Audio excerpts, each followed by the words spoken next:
work. I mean, what you don't see is masses of people going out there to sacrifice. I mean, altruism doesn't manifest itself in millions of Mother Teresas. Right? It manifests itself in, decisions people make on a day-to-day basis that are non-optimal for their survival and for their happiness, and the undercutting of self-esteem, which denies them the ability to be happy. I think that's right. But if you get a cause that you can present in a more positive way, so part of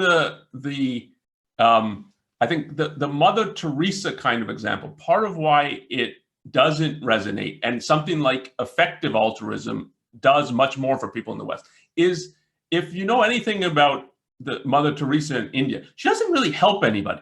Nobody gets better. She's sort of preparing them for death and to accept your suffering, and this is what life is like, and so on. So there's no, it's too obviously just throwing a life away for nothing, that I think the people in the West, the healthier people, like, that's too much. But if you can present some kind of positive cause, and this is, I mean, I think we both will put something like communism or fascism in the category of altruism. It's all for others.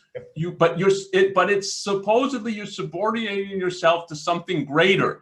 And there's something that, like, there's a nation, a master race. Like, it seems like, okay, at least we're accomplishing something. And when you hear the excuses in Germany, it's about, well, Hitler made the trains run, or Mussolini made the trains run, and the economy improved, and so it seems like you're getting something. And I think that makes it much more palatable, because you're not just throwing away for a zero. And of course, climate change, or the environmentalist movement generally, is a great example of that now. It's we're trying to save life, right? That's the argument. And you need to sacrifice now in order to save human life in the future. Yeah. And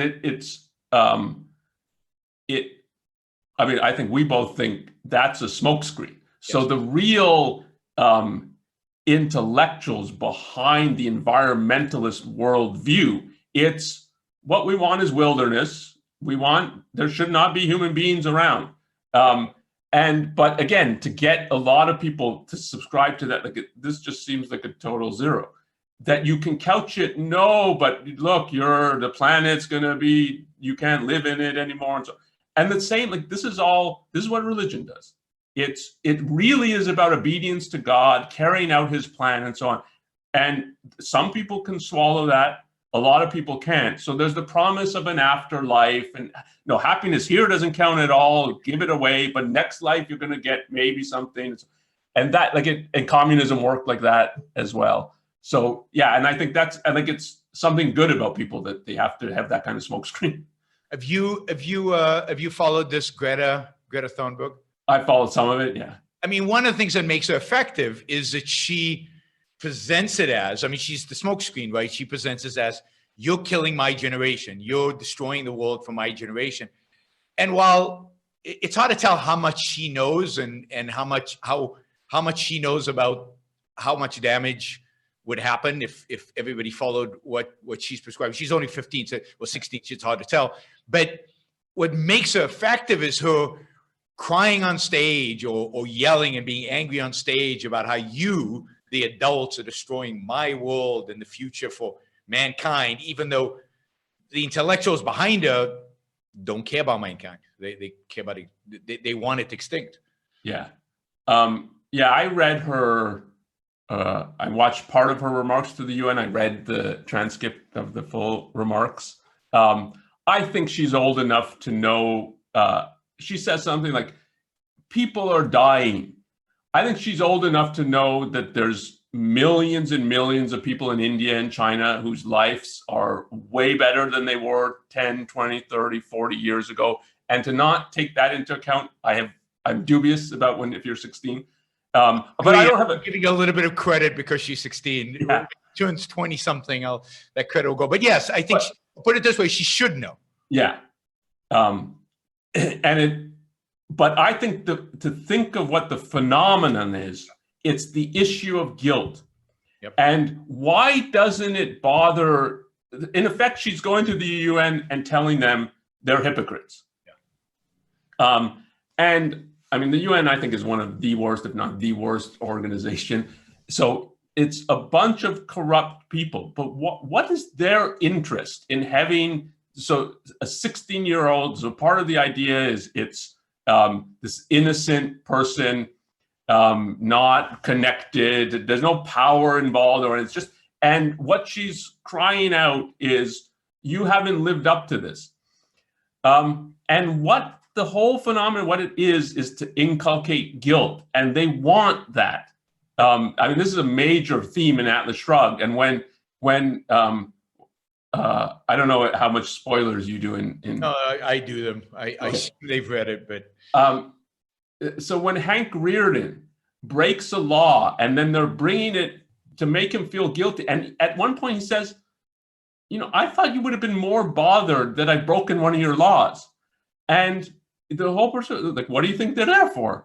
They're there to make you feel guilty. We don't, and that's, I think, the phenomenon that you have someone who's from, if you take the UN as pushing an environmentalist agenda, there's not an issue of of consistency about it. The whole issue is to make people feel guilty for pursuing their lives, and she's a great stooge, in effect, to make that case. Yeah. And I mean, Ayn Rand was such a genius. I mean, the way she sees that, and she sees it throughout history, and how guilt is used to control people, manipulate people, to really control society. I mean, there's a reason why in Judaism they have 600 and something commandments, because there's no way you can keep track of 600 and something. I mean, you're going to violate some of them, and then there's the whole guilt and what you can do. And the same thing with Catholicism and much of Christianity is the tribal leaders always has an incentive to make you feel guilty so that you follow his orders. Yeah, and this is the issue of self-esteem. I mean, from a different angle, that it's the person who has a defective self-esteem is much more easy to control. Yep. Yeah, you demonstrate it in human terms in your novel Atlas Shrugged. And let me start by quoting from a review of this novel Atlas Shrugged that appeared in Newsweek. It said that you are out to destroy almost every edifice in the contemporary American way of life, our Judeo-Christian religion, our modified government-regulated capitalism, our rule by the majority will. Other reviews have said that you scorn churches and the concept of God. Are these accurate criticisms? Yes, I agree with the facts, but not the estimate of this criticism.